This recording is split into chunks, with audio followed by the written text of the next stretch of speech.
F-I-E-L-D, Dangerfield.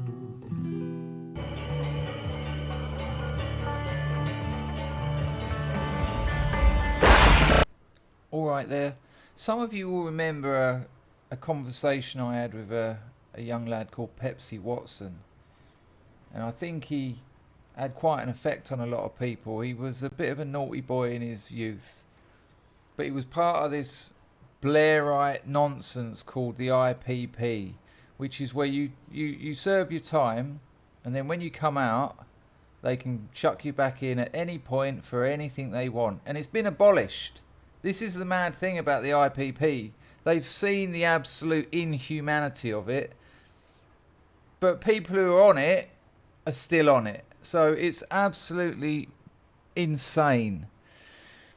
And so Pepsi got called back after getting clean, after rebuilding his life, setting up a YouTube channel, getting work, doing voluntary work. He pretty much done everything he needed to do and more to make sure they didn't come and get him. He was leading the most amazing, perfect life and some. And you know why they come and got him and chucked him back inside? Because of his YouTube channel. And you'll hear about this because I got a letter from him. Now, some of the writing in the letter is a bit obscured, so I might trip up occasionally. Pepsi was abused in prison. He had his wrists broken once when they were restraining him for nothing. They were threatening to rape him. They pulled his hair out. He was living amongst cockroaches. And look, I know there's plenty of you going to watch this think, well, you shouldn't have broken the law. But we're paying for this nonsense. We're paying to keep people in prison who aren't dangerous, who have turned their lives around. And it's shocking the amount of people that aren't in prison. And we all know who, compared with people like Pepsi Watson. So it's a long letter, but it's quite something. I mean, I love Pepsi. I think he's an inspiration. So let's go. Dear Chris and supporters, thank you for your recent email which made me smile. It's all good my end. I'm remaining focused and strong. I'm remaining focused and strong-minded in this madhouse. I'm reading a lot, studying law, politics and philosophy, and spending hours writing, which frees my mind. I'm nurturing my mind with healthy food, fish, chicken, fruit, regular exercise, deep concentrated meditation, and helping the young kids in the education department. I can now confirm that the National Probation Service have transcripts from my YouTube videos and are claiming I caused psychological harm to society.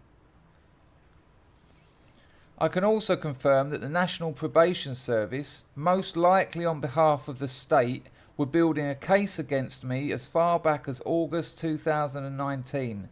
One of the transcripts they are using against me was from a YouTube video I made talking about human rights abuses in HMP Winchester between 2016 and 2018, where 18-year-olds were stringing up and hanging themselves until death while their emergency cell bells were flashing unanswered for hours.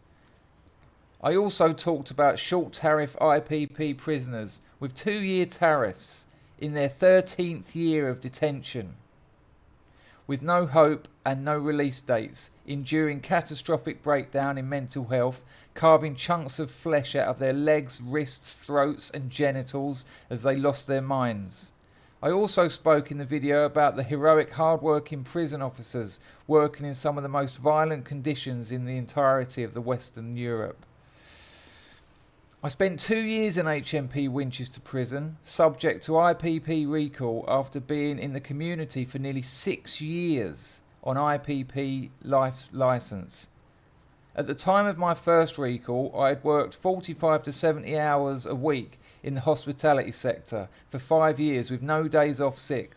When I was recalled, I was working as a section waiter under world famous chef Rick Stein on the Sandbanks Peninsula in Dorset. I was recalled for failing a drugs test. I was recalled to HMP Winchester, an overcrowded, violent Victorian slum with drug and mental health epidemic, mass self-harming and constant 23.5-hour lockdown. My mental health plummeted. If it is recorded that you have poor mental health as an IPP, then you end up locked up for 15 years as they label you as a danger to the public, so you have to suffer in silence and just white knuckle it. Although most IPPs don't. They suffer, self-harm, then slash their throats and bleed out. At this time in early 2020, there are 2,223 IPPs detained in prisons and high security hospitals in England and Wales. They have never achieved release. 93% have served beyond their original tariff given by the judge at court. Over 500 have served 5 times their original tariff. Over 1,200 have tariffs of under 4 years. Nearly 300 have served between 8 and 11 years. Over tariff. Further to the 2,223 IPPs locked up for life, for crimes which if convicted today they would be free in 1 or 2 years or even months. Since IPP was abolished in 2012, there are a further 1,200 detained on recall like me. Over 99% of these IPP recalls did not commit a serious violent offence on release. One IPP received an IPP with a 10-month tariff for setting fire to a prison mattress and has now been locked up for 15 years. Another IPP received a tariff of 28 days. Self-harm stats for IPPs are staggering. Nearly all of the near 3,500 IPP population in custody are self-harming. Self-harm figures for mandatory life sentence prisoners serving life for murder are 520 per 1,000 prisoners. Self-harming figures for determinate sentence prisoners are 491 per 1,000 prisoners. Self-harm figures for IPPs are staggering. 1,306 per 2,000 prisoners. Alarmingly, self-harm for IPPs was 850 acts of self-harm per 1,000 IPPs in 2017, 700 in 2016, 580 in 2015 and 400 in 2012. When IPP was abolished after being condemned as torture at Strasbourg, the current IPP death toll is 151. IPP is a bloody massacre and an absolute catastrophe of the penal policy. IPP is a Blair Blunkett Jack Straw act of unparalleled barbarism of modern times inflicted by New Labour against their own people. During 2017, the momentum against the injustice of IPP was building, so the state instructed so-called forensic psychologists to undertake systematic inquiries of risk of IPPs over tariff for the parole board. Sexual predators and men convicted of murder were routinely released during my time in HMP Winchester, while short tariff IPP parole hearings were adjourned for psychological assessments. In 2017, a state-sponsored so-called forensic psychologist came to assess me. I refused to see her and made an appearance to tell her why. I told her I'm a working professional man working under Rick Stein, not a criminal, and I don't recognise IPP. The meeting lasted 20 minutes. The psychologist then wrote a 35-page report assessing me as an imminent threat to life and limb with weapons, violence, knives and axes. The psychologist assessed members of the public most likely at risk from me as a senior section rater for Rick Stein. The psychologist assessed the members of the public most likely at risk from me as a senior section waiter for Rick Stein as lone shopkeepers with access to money. LOL. Obviously, I went through this report with a fine-tooth comb, extracting all the lies and providing a detailed and thorough comprehensive portfolio of evidence to address the untruths. For example, the psych said I had no work history. I provided work references from Beefeater, Miller and Carter and Rick Stein. There were 44 errors in her report. Each error was used to inflate my supposed risk of serious harm. I sent my portfolio of evidence to the HCPC, the regulatory body who monitors psychologists' fitness to practice. I also pursued complaints to the Ministry of Justice and the Parliamentary Health Ombudsman. Each time I did this, I was assessed as more dangerous. You make a complaint, they fuck you up. I have now served five and a half years in custody on a short tariff, plus 2 more years in custody on recall. 7.5 years with an exemplary prison disciplinary record, completing all available risk reduction courses. I'd been free for over 5 years and had transformed my life. But now, because of my complaints, I was now being assessed as more dangerous than when I received the IPP in 2006, and more dangerous than I've ever been. What happened to me is representative and endemic of the wider spectrum, so I pursued my complaints not for me, but to expose the corruption and fight for the voiceless, the men with autism and learning difficulties, with 6-month tariff IPPs in their 15th year of detention, dying slow deaths in segregation units, grey, gaunt, skinny and malnourished, carving chunks out of their throats with flimsy, rusty prison razors. Leading UK psychologists inform me that it is impossible to conduct a systematic inquiry of risk in 20 minutes, and these assessments should take between 3 and 10 hours. The parole board saw through the bullshit and released me in 2018. God bless the parole board. Once released, I continued the complaints for the men with no voice. In late 2019, I was ordered into probation and given a final licence warning for making the complaints against psychologists. I'd only seen this probation officer 6 times and he was late for every appointment. This probation officer was the same officer who was supposedly monitoring the Streatham High Street terrorist attack. A man freed by the British state to then perpetuate a homegrown act of domestic terrorism, stabbing innocent victims on the streets of London, while I was recalled by the same probation officer overseeing both of us and locked up and detained for life. At the time of my second recall, on the 8th of the 1st 20, I was running my YouTube channel tackling the power imbalance of world criminal justice systems. I was finishing my degree, I was working with local councils in London tackling knife crime, I was feeding the homeless in 3 counties, I was helping families all over the UK impacted by injustice, I was visiting deaf IPPs in Rampton High Security Hospital. My life in London was exciting, prosperous and happy. Prison is a microcosm of society, and thus the corruption I expose is reflected in modern British society. We see the same corruption and cover-ups across social services with child sex grooming gangs, the family courts, the education sector and the care sector. Injustice anywhere is a threat to justice everywhere. As for the probation officer who recalled me, he has written a report claiming I caused psychological harm to society.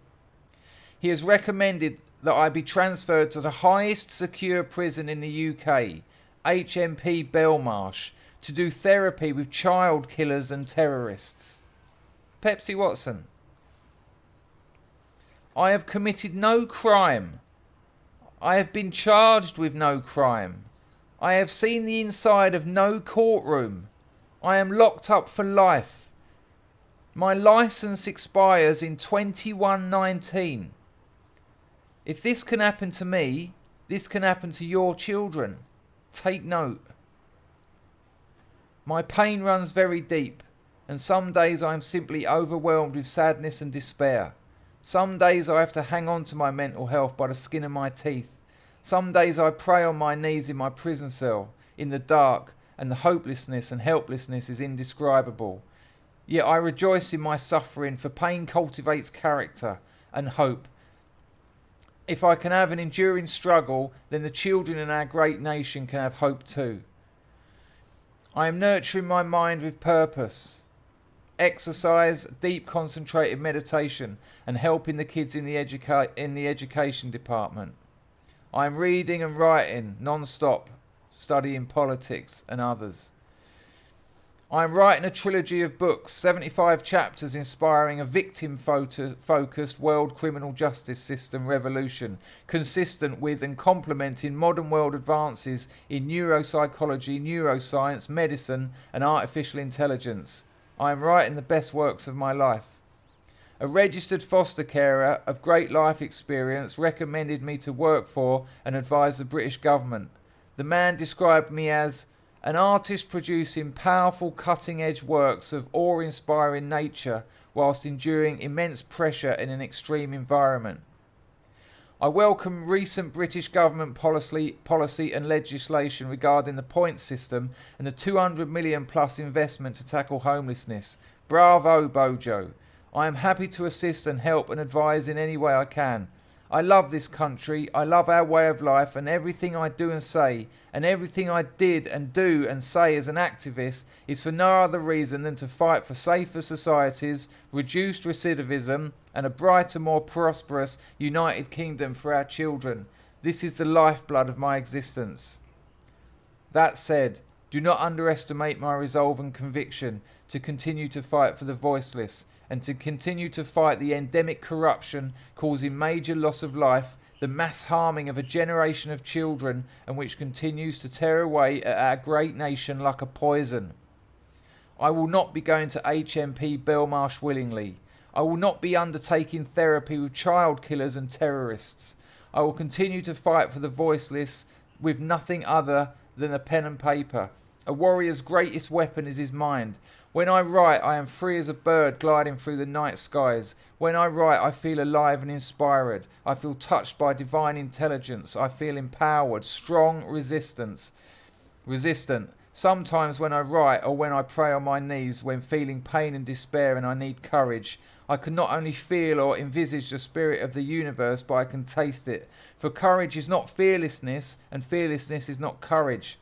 When I am weakest is when I have courage. When I fight for the voiceless or uphold my conviction in doing so, I am fearless and walk hand in hand with the spirit of the universe, and I am touched by the sunlight of the spirit.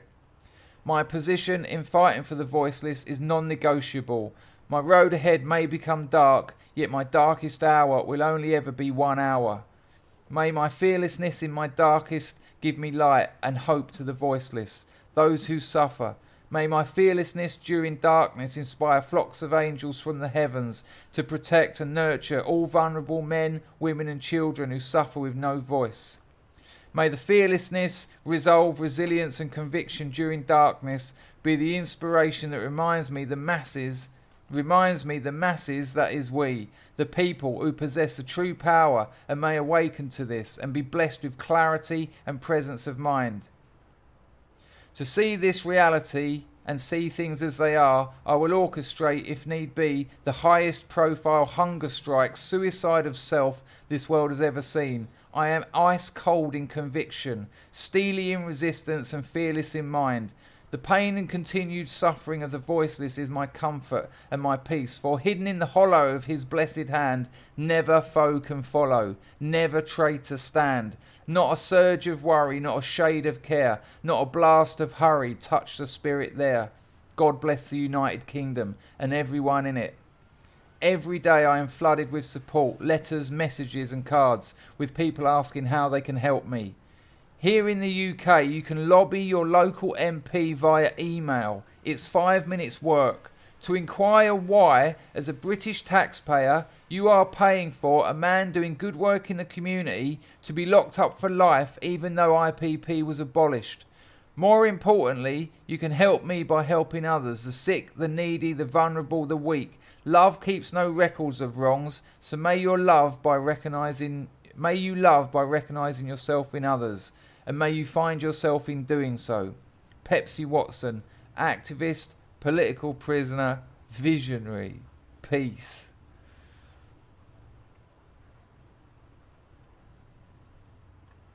If you want to write to your MP and ask why your taxes are being wasted locking up someone who had an exemplary record in the community, his number is ABO35AK. A Robinson, aka Pepsi Watson. ABO35AK. A. Robinson. He's at HMP Thameside. There's